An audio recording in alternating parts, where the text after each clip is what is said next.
There is a saying that goes like this: the moment a wolf sees a lamb, the lamb's peaceful days are over.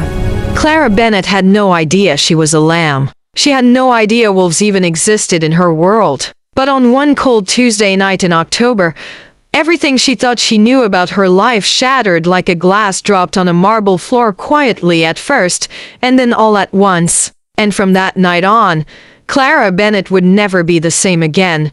Clara was 24 years old, and by most people's standards, she was living the dream. She had a small but cozy apartment in downtown Chicago, the kind with big windows that let the morning sunlight pour in like warm honey. She had a job she loved, working as a translator at a private law firm, because Clara had a gift that not many people had. She could speak 5 languages fluently: English, French, Italian, Russian, and Spanish. Her mother had always told her that a person who speaks many languages holds many keys. Clara never really understood what that meant until much later. She had a boyfriend named Daniel who brought her flowers every Friday without fail. Red ones, sometimes yellow. He always smiled when he handed them to her, and she always kissed him on the cheek and put them in the blue vase on the kitchen windowsill. He was kind. He was steady. He was safe. Clara also had her best friend, Priya, a loud, funny, wonderfully dramatic woman who worked as a nurse and who had the habit of making every small moment feel like the most important event of the year. Priya was the kind of friend who would drive 40 minutes in the middle of the night just because you sent a sad emoji. Clara loved her deeply. Life was not perfect in the way that fairy tales describe. There were hard days, long hours at work, arguments with Daniel over silly things, mornings when the coffee tasted bitter and the traffic made her late. But it was good. It was warm. It was hers. Then Tuesday came. It started like any normal evening. Clara had been asked to stay late at the firm to help with some documents that needed to be translated from Russian into English. Her boss, Mr. Harlow, was a careful man who trusted her completely, and he had handed her a thick brown envelope with a note that said, "Urgent. Handle with care." Clara sat at her desk, alone in the office, the building quiet around her.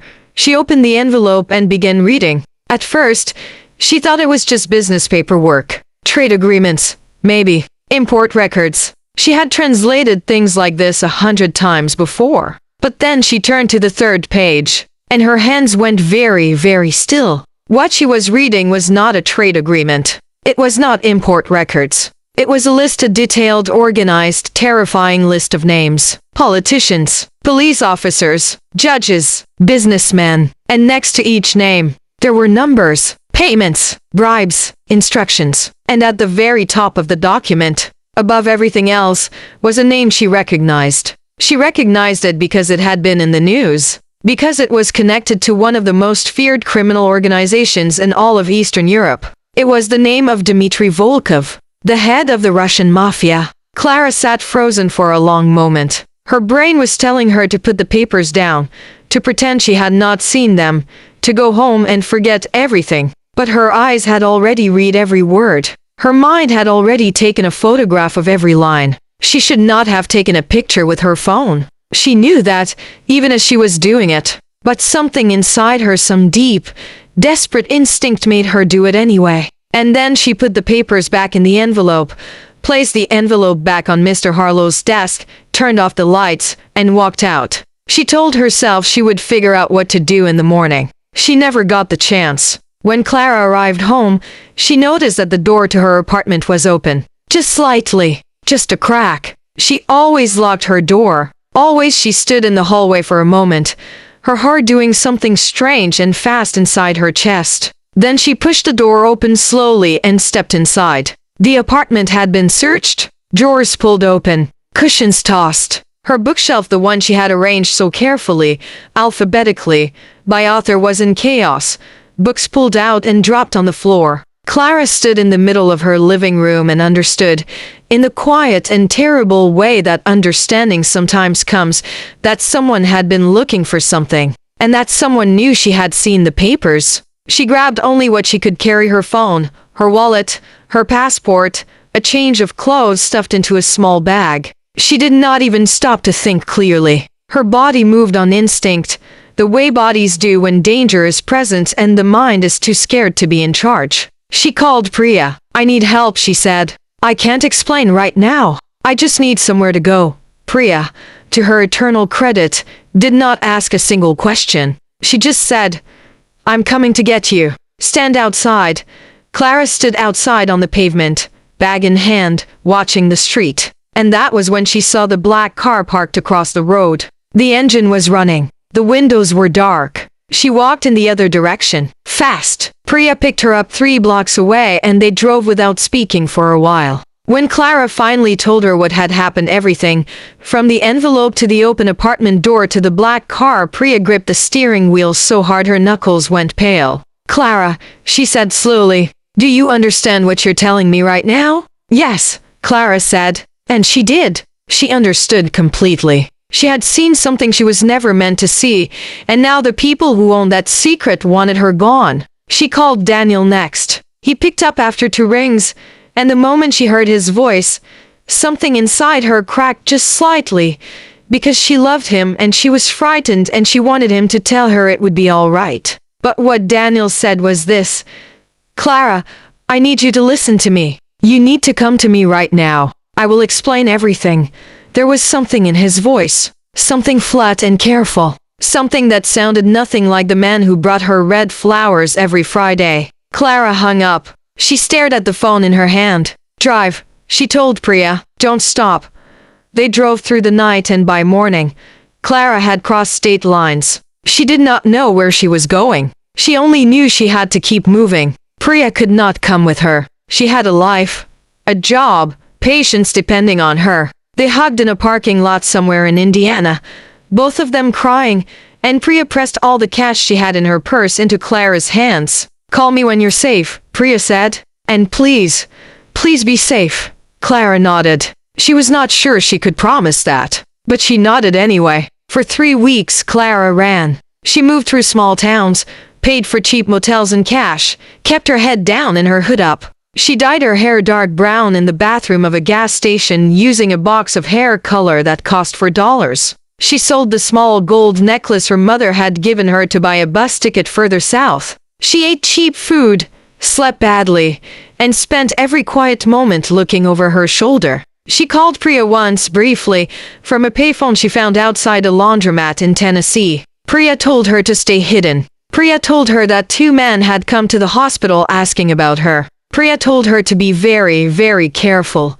Clara was. But careful is not always enough. On a rainy night in New Orleans, 3 weeks after that Tuesday in October, Clara was walking quickly through the old quarter of the city when she noticed she was being followed. She could feel it before she could see it, that particular prickling on the back of the neck that means eyes are on you. She turned a corner, then another. Then she ducked into an alley between 2 old brick buildings and flattened herself against the wall, breathing quietly, hoping. 2 men walked past the alley entrance. They were big. Their coats were dark. One of them was speaking quietly into a phone in Russian. Clara understood every word. He was describing her height, her hair, the bag she was carrying. He was telling someone that they had almost caught up with her. He was asking for instructions. Clara pressed herself further against the wall, not breathing. And then a door opened right beside her. A hand reached out, grabbed her arm, and pulled her inside before she could scream. The room she was pulled into was dimly lit and smelled of leather and whiskey. It was clearly not a normal room. It was the back entrance to something much larger, a kind of private lounge or office. There were heavy curtains, low lights, expensive furniture. Several large men stood at different points around the room, all of them very still and very watchful, the way that well-trained guards stand. And in the center of the room, seated at a large dark wood desk, were 2 men. They were looking at her. Clara had been yanked inside so quickly that she had not had time to be scared yet. She was still catching up to the moment. She looked at the 2 men at the desk and they looked at her, and for a second nobody spoke. The first man was tall even while seated, with dark hair pushed back from his forehead, sharp blue eyes, and the kind of jaw that looked like it had been cut out of stone. He wore a suit so perfectly fitted that it looked like it had been made specifically for him, which it probably had been. He had a stillness about him, The quiet of a very large, very dangerous animal that does not need to move to be threatening. This was Sebastian King. Even before anyone said his name, Clara could feel the authority coming off him like heat from a fire. The second man was leaning back in his chair with one leg crossed over the other, watching her with dark eyes that were warm on the surface and impossible to read underneath. He had olive skin, dark hair that curled slightly at his temples, and the most relaxed posture Clara had ever seen on a person in what was clearly a very high-pressure situation. He was handsome in the way that a painting in a museum is handsome, beautifully made, cold to the touch. This was Vincenzo Romano. And he was already smiling at her.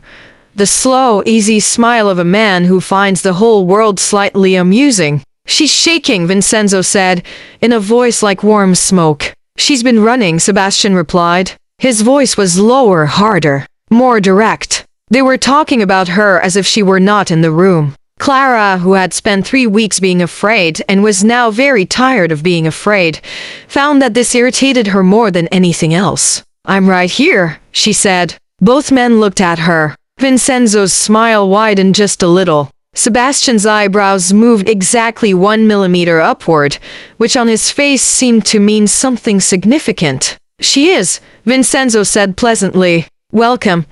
What followed was the strangest conversation of Clara's life. Sebastian King, she learned, was the head of one of the most powerful criminal organizations in America. He controlled territory across 6 states, had connections in every industry you could name, and was respected or feared, which in his world amounted to the same thing by virtually everyone in his line of business. Vincenzo Romano was the head of the largest Italian crime family operating in the United States. He was based out of Miami but had reach that stretched across continents. Charming to strangers, ruthless to enemies, and utterly unpredictable to everyone else. They were also, it turned out, each other's greatest rivals. They had not been in the same room together in over 2 years. And the only reason they were sharing a space tonight was because they were in New Orleans for a meeting with a third party, a meeting that apparently had to do with the same Russian organization that was currently hunting Clara. Dmitry Volkov,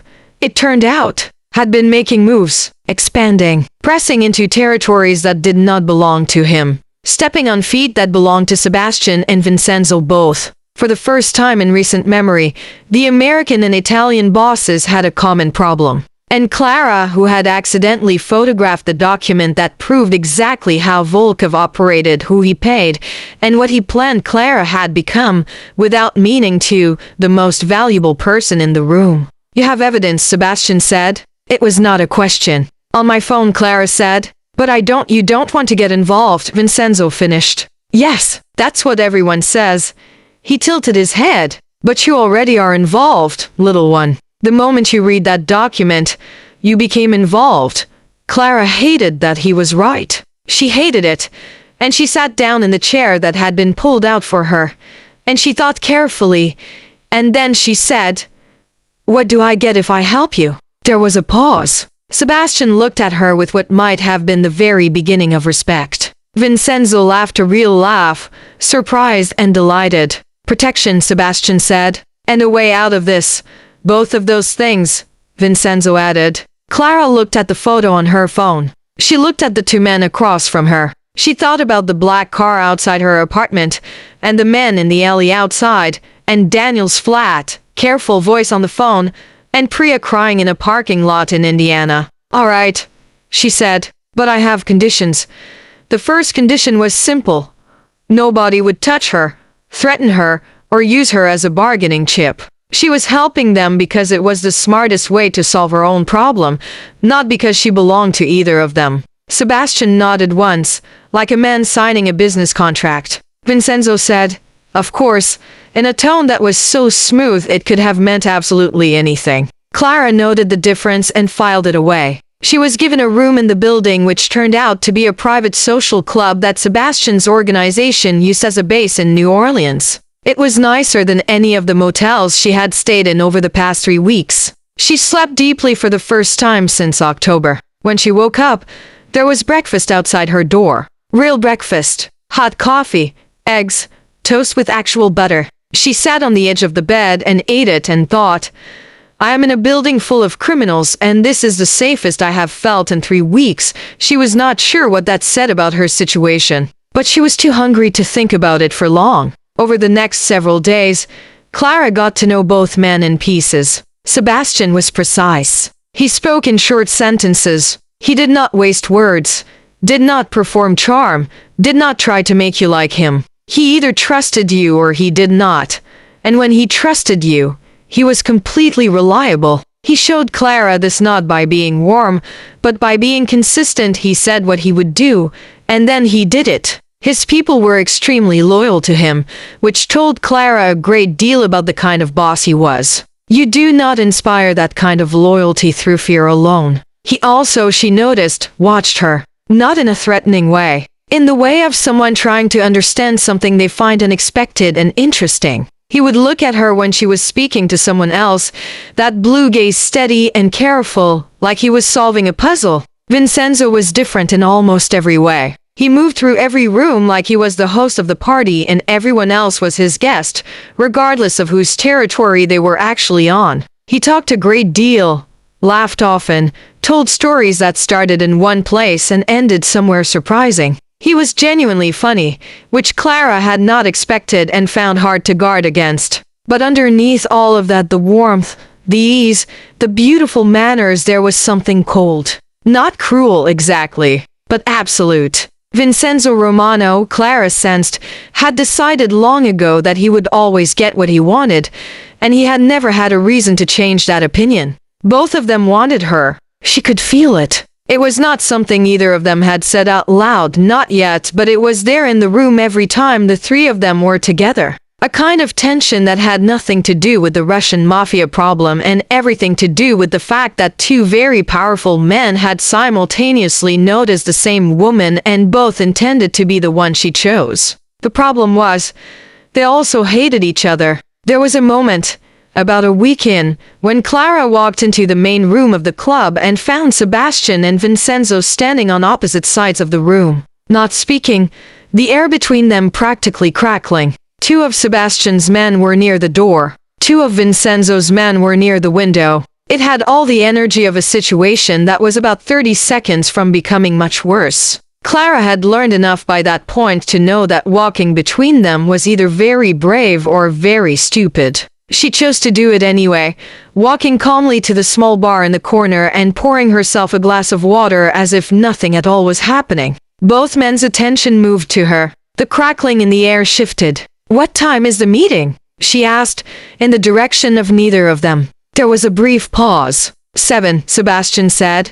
"I'll need an hour before that," she said. "There are parts of the document I want to go through again. Some of the names, the transliteration from Russian into English might be slightly off. I want to make sure we have the right people," she said deliberately. She had noticed, early on, that both men responded slightly better when she made them feel that they were all working together, rather than against each other. Sebastian glanced at Vincenzo. Vincenzo looked at Clara. Something in the room exhaled. "Of course," Vincenzo said. "Fine," Sebastian said. Clara drank her water and told herself very firmly not to feel the way she was feeling. The problem was that she liked them. Both of them. In different ways, for different reasons. Which was deeply inconvenient given that they were both dangerous men who were currently planning to go to war with a Russian crime lord using her evidence as their ammunition. She reminded herself of this regularly. It did not entirely help. There was also the matter of Marcus.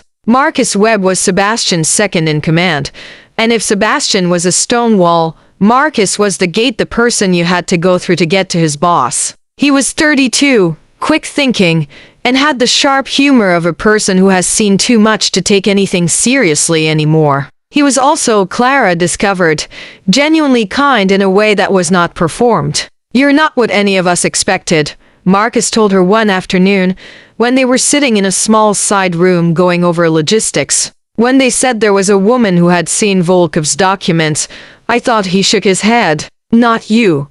"What did you think?" Clara asked. "Someone older, maybe." More, he searched for the word. "Hardened." Clara considered this. "I'm working on it," she said. Marcus grinned. "I'd say you're further along than you think." And then there was Jana, who arrived 5 days after Clara did. Gianna was Vincenzo's cousin and clearly one of the few people in his orbit that he genuinely trusted. She was small, fierce, extremely well dressed, and looked at Clara for a long moment when they were introduced before saying, "You know they're both completely impossible, right?" "I've noticed," Clara said. Gianna nodded slowly, as if some important assessment had been made. After that, she and Clara got along very well. It was Gianna who told Clara what she had already suspected but had not yet confirmed, that Sebastian and Vincenzo's rivalry was not just professional. It was personal. Something had happened between them years ago, something involving a deal that had gone wrong, a betrayal, and consequences that neither man had ever fully forgiven. They were not simply competitors. They were two people who had once been closer and who now occupied that particular painful territory of people who know each other too well and trust each other not at all. "They'll tear this whole operation apart if you're not careful," Gianna said. "And I don't mean the Volkov thing. I mean the two of them. And you. I'm not responsible for how they feel," Clara said. Gianna raised her perfectly shaped eyebrows. "No, but you're in the middle of it. Which means you're responsible for how you handle it." Clara went quiet. Gianna was right. She knew it. The question was what handling it actually looked like. The meeting with Volkov's intermediary happened on a Thursday evening in a private dining room in the French Quarter. Sebastian and Vincenzo sat on one side of a long table. Clara sat slightly to the side, not quite at the table, not quite away from it. She was there to translate if needed, and to confirm the details of the document if they were challenged. Volkov's man was named Gregor. He was wide, quiet, and had the kind of stillness that comes not from peace but from practice. He looked at Clara when he came in, and something shifted behind his eyes. Recognition, she thought. Not of her face, but of her existence. He knew who she was. She kept her own face very calm. The negotiation was conducted in English, which was neutral ground for everyone. Sebastian spoke less than Vincenzo but said more. Vincenzo was fluid and charming, sliding around points with the grace of a man who had been having this kind of conversation his entire life. Gregor, for his part, played the game carefully. He offered things, took them back, offered them again in different forms. He was probing, testing, seeing where the pressure would give. Then he said something in Russian, quickly and quietly, directed at Clara. He said, "We know what you have. Give it back and we'll let you live." Everyone at the table heard the Russian. Not everyone understood it. Clara understood it perfectly. She also understood that how she responded in this moment mattered enormously. If she showed fear, it would tell Gregor something. If she showed aggression, it would tell him something else. If she pretended not to understand, he would know she was lying. He clearly knew she spoke Russian. She looked at Gregor calmly and responded in Russian, "What I have has already been copied. Giving it back changes nothing. But your boss continuing to come after me changes everything. Think about whether that's worth it." There was a very brief silence. Then she switched back to English and continued as if nothing had been said. Sebastian, who had not understood the Russian but who had watched every detail of the exchange, looked at her when she was done with an expression that was difficult to name. It was not quite surprise. It was something deeper and more complicated than that. Vincenzo, who spoke enough Russian to catch the general shape of what had been said, leaned back in his chair and looked at the ceiling for a moment as if he needed a second to process his feelings. Gregor, to his credit, kept his face very still. But something had changed in the room. The negotiation from that moment on tilted. It took another week after the meeting for everything to come together. The photograph from Clara's phone, combined with the information that Sebastian and Vincenzo had separately gathered about Volkov's operations, was enough. Enough to expose him, enough to use as leverage, enough to force the Russian organization to pull back from the territories it had been invading. There were tense days. There were nights when Clara could not sleep and sat by her window watching the street below. There was a moment, one sharp, frightening moment when Gregor's people made a move, and Clara was in the wrong place, and Marcus put himself between her and three very large men with the calmness of a person who had done this before and was not planning on losing. Nobody was badly hurt. Clara was not touched. But after that night, Sebastian appeared in the hallway outside her room. his jacket gone, sleeves rolled up, and he looked at her for a moment with those steady blue eyes. And he said, in his direct, no extra words way, "Are you all right?" "Yes," she said. "Good," he said. Then he turned to go, and she said, without entirely meaning to, "Sebastian." He stopped. He did not turn around immediately, which she found interesting, as if he needed a half a second to prepare for whatever she was about to say. "Thank you," she said, "for what you did tonight, for keeping me safe." He did turn then, and the thing on his face was not the polished, controlled expression she had come to expect from him. It was something simpler, something that was almost difficult for a man like him to wear. "That was always going to be true," he said, "from the moment you walked into that room," and then he left. Clara stood in the hallway for a while after that, feeling something large and complicated settle in her chest. Vincenzo came to find her the next morning. He brought coffee 2 cups, made exactly how she liked hers, which she had never told him, which meant he had noticed without being told. That was a very Vincenzo thing to do. He sat across from her in the small sitting room and looked at her with those dark, warm, impossible to read eyes and said, "Last night frightened you. Last night would have frightened anyone," she said. "Yes," he said, "but I mean it frightened you in a particular way. A way that made you think about what you want your life to look like after all of this is over."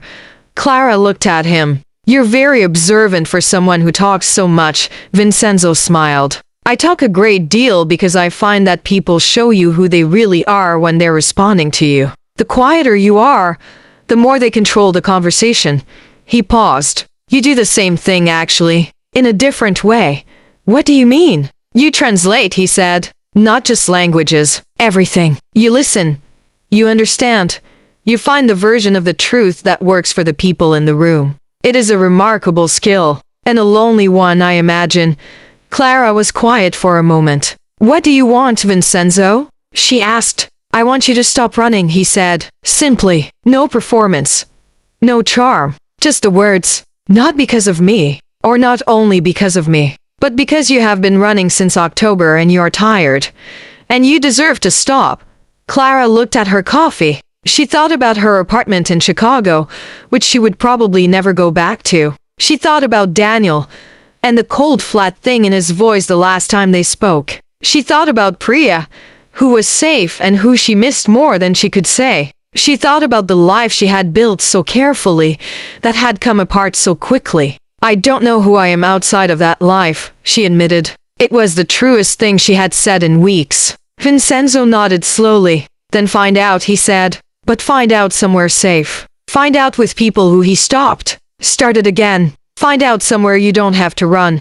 The resolution, when it came, was not dramatic. Real solutions rarely are. The combined pressure of Sebastian's organization, Vincenzo's network, and the documented evidence of Volkov's bribery operation was enough to force the Russian mob's hand. There were negotiations complicated, multi-layered, conducted through intermediaries and lawyers and quiet conversations in private rooms. Clara was not present for all of them, but her evidence was the foundation on which everything else was built, and everyone in those rooms knew it. Volkov's organization agreed to pull back. The names on that list were never published, they didn't need to be. The mere existence of the document, in the hands of 2 organizations powerful enough to use it, was enough. Blackmail dressed up as diplomacy. Clara found the whole thing distasteful and necessary in equal measure. As for Daniel, it turned out he had been passing information to Volkov's people for over a year. Not because he was cruel or evil,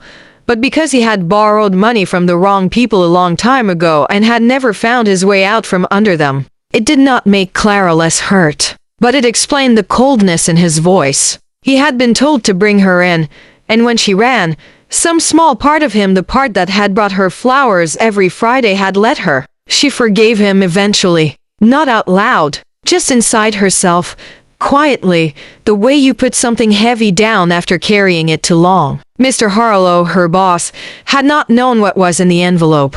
He had been used unwittingly as a courier. Clara chose to believe this because she had no evidence to the contrary, and because she was tired of finding out that people she trusted were not what they seemed. Priya flew down to see her, 2 weeks after everything settled. She showed up with snacks and very strong opinions, and they sat together for an entire evening, not talking about any of it, just being the two friends they had always been. It was the most healing thing that happened in the whole ordeal. But there was still the question of Sebastian and Vincenzo. And Clara could not, as much as she had tried, pretend the question did not exist. They had both been clear, in their different ways. Sebastian, with his short sentences and steady eyes and the way he had said that was always going to be true. Vincenzo, with his warm coffee and his quiet honesty and his careful observation of the person she actually was. She cared about both of them. She was not going to lie to herself about that.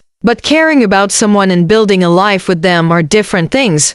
And Clara, who had just watched her entire carefully built life collapse and had spent 3 weeks running and had spent several more weeks in the middle of a mafia negotiation, knew better than most people that the details matter enormously. She thought about Sebastian's consistency, the way he did what he said, the way his people looked at him not with fear but with something that was closer to devotion. She thought about the fact that he was not easy, would never be easy, would always be the hardest possible version of the right thing. She thought about Vincenzo's honesty. The honesty that hid under all the charm like bedrock under soil, the realness of him when he sat across from her with 2 cups of coffee and no performance. She thought about how he had seen her, the translator, the person in the middle, and called it what it was, remarkable and lonely. She went to find Sebastian first. He was in the main room working, which was where he almost always was. He looked up when she came in, and he waited because that was what Sebastian did. He waited for you to say the thing you came to say. I need to tell you something, Clara said, and I need you to hear it without arguing. He nodded once. I think you are a good man, she said, in the way that you have decided to be good, inside the world you live in. And I think you will find someone who fits in that world in a way that I don't think I can. Not yet. Maybe not ever.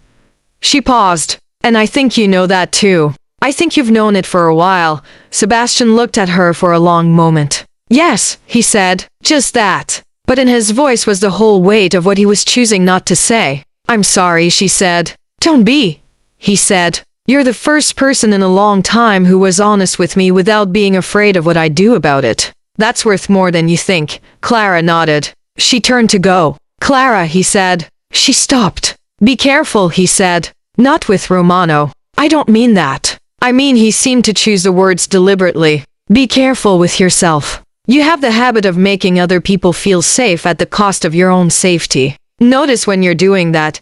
She thought about this for a long time afterward. She found Vincenzo in the courtyard, which surprised her slightly. He was not usually a person who sought out quiet. He was sitting on the edge of a stone bench, looking up at the sky, and he looked entirely different from the man she usually saw in rooms full of people. Smaller somehow, more real. He heard her coming and looked over, and the smile that crossed his face was different from all the other smiles. It was not charming. It was just glad. I made a decision, Clara said, sitting beside him. I know, he said. You don't know. You're guessing.